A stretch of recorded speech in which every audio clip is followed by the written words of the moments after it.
Hello friends, welcome back to Code Coding. In the previous video, we have already learned what are operators in C++. So operators are used to perform operations on variables and values. So in this video, we are going to learn about arithmetic operators. So there are different type of arithmetic operators. So here you could see plus addition.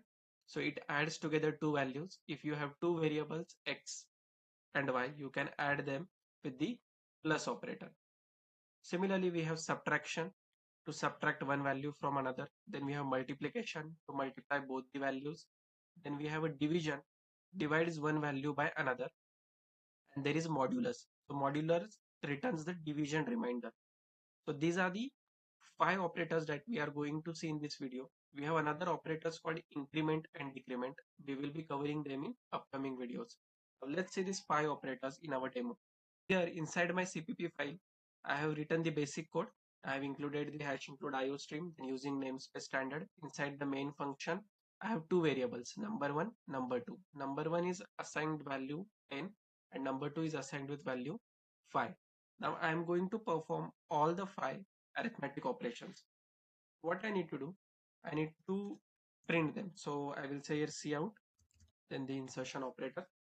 Now first we will do the addition, that is used to add together two values. So what I will do, I will say a number one plus number 2 and I will void here endl to print another statements on new line. So what is this? This is a operator and these are the operands. Basically operation is being performed on these operands with the help of operator, right? So this will print number 1 plus number 2, which is 15. Now let's do the subtraction also. So I will say cout number 1 minus number 2. Again we will print here endl. Now let me copy this statement and paste it here. Now third we want to see is the multiplication, which is used to multiply two values. After that I can do the division. So as you have seen here, division divides one value by another. So what I will do, instead of number 1 divided by number 2, I will say number 1. Then I will provide here a division operator. And last operator that we need to see here is the modulus, that returns the division remainder. Okay, now let me provide that also. These are my five operations that I need to perform on these two variables, number 1 and number 2. Now let's run this code first. So we got 15 for the addition. So 10 plus 5 will be 15. Then number 1 minus number 2, 10 minus 5, we will get the output as 5. Then we have multiplication, 10 into 5, it will say 50, correct? Then number 1 divided by number 2. So 10 divided by 5. So the quotient will be 2, right? So basically this division will give you the quotient. So 10 divided by 5 will be 2. And this particular modulus will return us the remainder. See, modulus returns the division remainder. So when you divide 10 by 5, it will give remainder as 0 because it will completely divisible by 5. If I change the value here, let's say instead of 5, I'm saying here number 2 is 6, then what will happen? So if I run this code,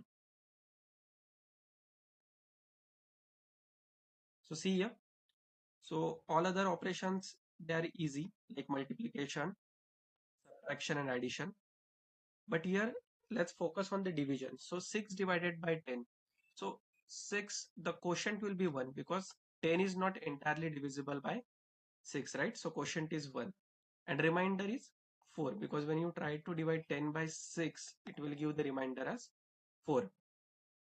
So in this way, you can check all the operators and try to do practice what result you are getting. Another thing you can do here is, let's say, let me remove this multiplication and division here. So let's say, let's take one variable of double. Let's say it's result. And what I'm trying to do here is number one divide by number 2. And instead of, let me remove the modulus also, just focus on division here. and instead of this statement, I will just print the result. What will be the output in this case? Let's see this code now. So we got the output as 1 because our both the operands are integer type. So it's producing an integer result, right? So instead of int, I change it to double. What will happen now? Change it to double. Both operands are now double, and we are also storing the result in double variable. Now if I try to run this code, see we got the double value 1.66667. So this is the division. So these are the operators that we have covered in this video.